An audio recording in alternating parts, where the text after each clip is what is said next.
حضرت صلی اللہ علیہ وآلہ وسلم پر وحی کا ابتدائی دور اچھے سچے پاکیزہ خوابوں سے شروع ہوا۔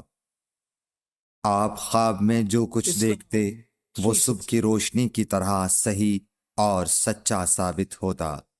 پھر من جانب قدرت آپ تنہائی پسند ہو گئے اور آپ نے غار حرا میں خلوت نشینی اختیار فرمائی اور کئی دن اور رات وہاں مسلسل عبادت اور یاد الہی و ذکر میں مشغول رہنے لگے۔ جب تک گھر آنے کو دل نہ چاہتا توشہ ہمراہ لیے ہوئے وہاں رہتے۔ توشہ ختم ہونے پر ہی اہلیہ محترمہ حضرت خدیجہ رضی اللہ تعالی عنہا کے پاس تشریف لاتے اور کچھ توشہ ہمراہ لے کر پھر وہاں جا کر خلوت گزین ہو جاتے۔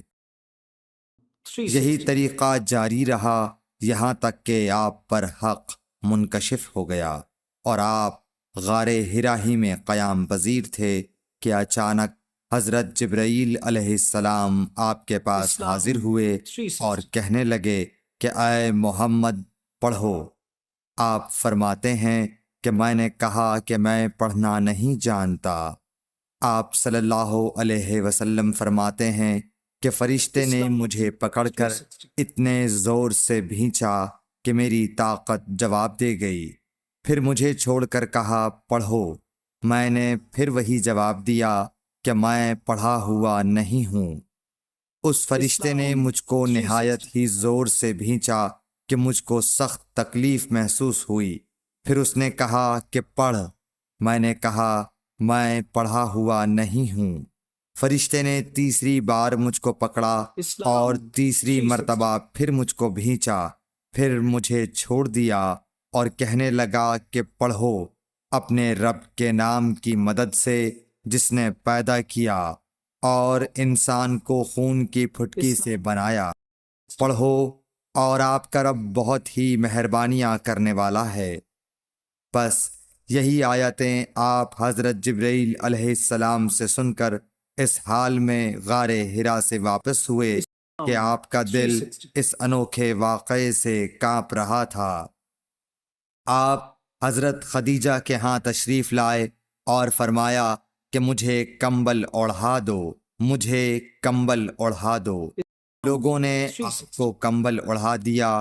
جب آپ کا ڈر جاتا رہا تو آپ نے اپنی زوجہ محترمہ حضرت خدیجہ رضی اللہ تعالی عنہا کو تفصیل کے ساتھ یہ واقعہ سنایا اور فرمانے لگے کہ مجھ کو اب اپنی جان کا خوف ہو گیا ہے۔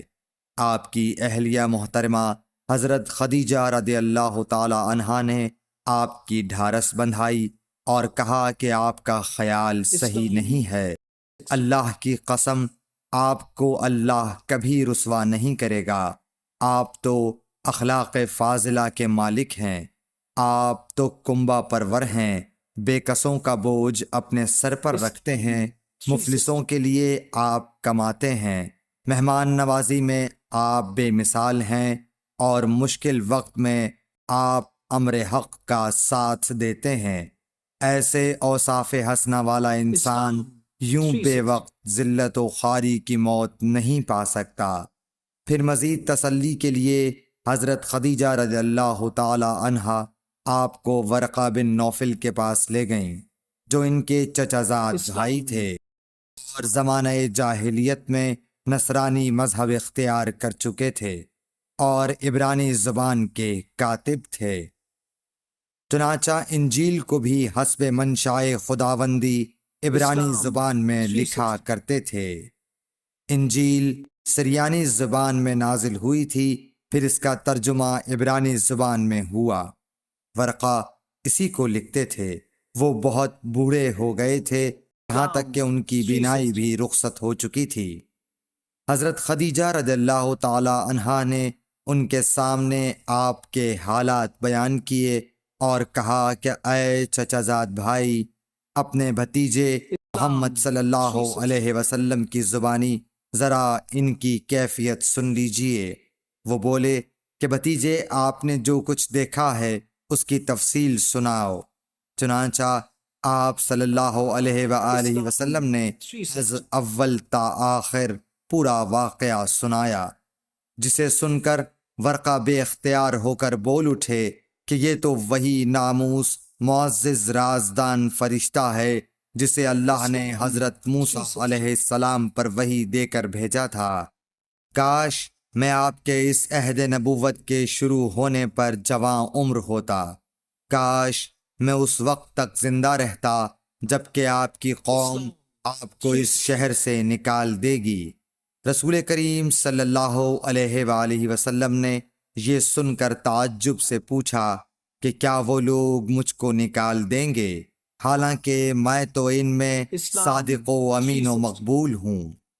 ورقہ بولا، ہاں یہ سب کچھ سچ ہے، مگر جو شخص بھی آپ کی طرح امر حق لے کر آیا لوگ اس کے دشمن ہی ہو گئے ہیں۔ اگر مجھے آپ کی نبوت کا وہ زمانہ مل جائے تو میں آپ کی پوری مدد کروں گا، مگر ورقہ کچھ دنوں کے بعد انتقال کر گئے، پھر کچھ عرصے تک وحی کی آمد موقوف رہی۔ صحیح بخاری حدیث نمبر 3۔